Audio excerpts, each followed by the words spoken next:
Thank you for having me. My name is Nathaniel Pawlowski from Canada. I'm going to speak about the consequences of abuse of power under the guise of health, set out by the WHO framework that local governments take upon themselves to implement. I'm the son of Pastor Artur Pawlowski, who you will hear in just a minute. I am here today in desperation, a cry for help. I would like to stand here and tell you all the things about freedom and democracy that I like, but I no longer know those things. They have been taken away from us Canadians. Canada has fallen. We no longer have freedom of religion or freedom of speech or the right to protest or assemble or associate or express ourselves or have free media or disagree with the government. Anyone who does so is arrested, charged, and jailed as political dissidents. My father was just found guilty of inciting mischief for giving a sermon to the truckers when they went and stood for our rights in 2022. A Christian sermon that referenced the solidarity movement was criminal in our government's eyes. A charge that has a penalty of up to 10 years in prison. This case sets a precedent to all Canadians and the world if you allow this to happen, that anybody, including politicians and media, do not have the freedom to say or express what they have on their hearts for fear that what they say is mischief and could be liable to prison. I myself have been charged for preaching and reading the Bible publicly because the government claims the Bible isn't inclusive and is hateful. This is what the Canadian government is doing to us. In my father's case, the Crown prosecutor, and I believe in naming names because our oppressors do not get to get away with this without being named and shamed. So the Crown prosecutor, Stephen Johnston, and Judge Gordon Crink claimed that when Pastor Artur, my father, referenced the solidarity movement in his 19-minute sermon, it was an act of mischief against the government. The very solidarity movement that this parliament reveres and has placards about all over the building. The peaceful movement that broke the Iron Curtain and repelled the communist hold on Europe.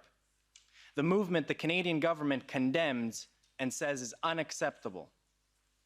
So I ask you, the rest of the free world, to intercede on Canada's behalf and pressure the Canadian tyrants to stop persecuting law-abiding free Canadians, especially clergy.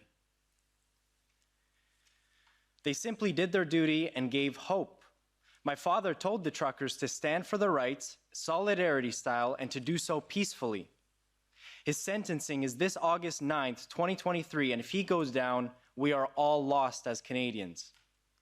If a pastor goes to prison, what can they do to the rest of us? For giving a sermon in Canada, they are no better than the tyrants of old.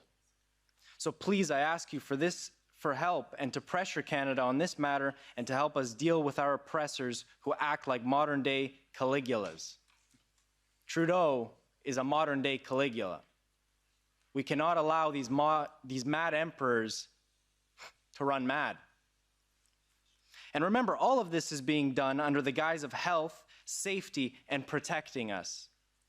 By stripping our rights and ushering in tyranny, we must not allow Canada to treat its citizens, and especially clergy, this way. The WHO has structured a way to take away our rights, and our local governments are doing that. Now you will hear my father. He will speak via video. So this is Pastor Artur Pawlowski, political prisoner.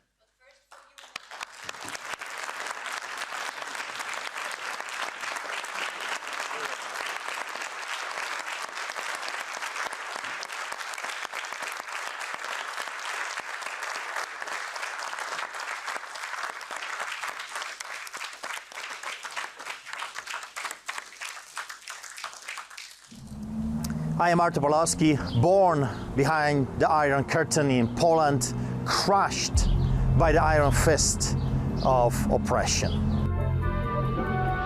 The armed forces now rule in Poland with martial law and the threat of execution for those who break it. do wojskowej dyktatury. The horrors inflicted by unchecked despotism have burned their mark into my memory. The December of 1981, when martial law turned our cities into shadows. The biting winters when the quest for bread met with empty shelves. The silenced voices of cutting forest. These memories led me to vow, never again would I bow to tyranny, never again would I let freedom's voice be muffled. This promise guided me to Canada, a beacon of liberty. You can keep it. I have a court order that says your actions are illegal. Back off, respect my rights. Freedom is more than a word. It's a measure of our humanity, courage, and determination. It's a cost borne by soldiers, journalists, and volunteers. We are providing necessity. But when the shadow of tyranny found me again, denying me the right to serve the needy, disregarding its own rules, I remembered, never again. After receiving new enforcement powers for public gatherings Thursday, Calgary police have arrested Arthur and David Pawlowski. Get out of this property. Immediately get out. Premier of Alberta right now declared that protesting is illegal. So when I opened my church in the protest against the government overreach, I spent 3 days in jail for my crime of opening the church in a free and democratic society. Like a soldier, I've tasted the bitter price of freedom, endured the cold handcuffs and harsh judgment. The soldier stands unflinching, knowing that freedom bears a cost. There is a price to pay. Like a journalist, I've dared to speak truth to power. My voice, not ink, reverberates through Calgary and beyond, fulfilling the duty of free speech. Like a volunteer, I've served my community with deeds, not mere words, knowing that true freedom lies in service to others. St. Augustine, a pillar of our Christian faith, said, hope has two beautiful daughters, anger and courage. Anger at the status quo, and courage to change it. From my house arrest, I pose this question to you, honorable members of the European Parliament. How many nights in cold cell would you endure for freedom?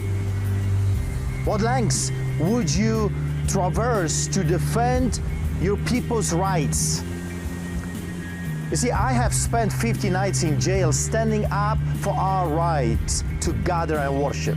It's time to rise, to say never again, to face the lingering shadows of the 20th century, to challenge the injustice of today.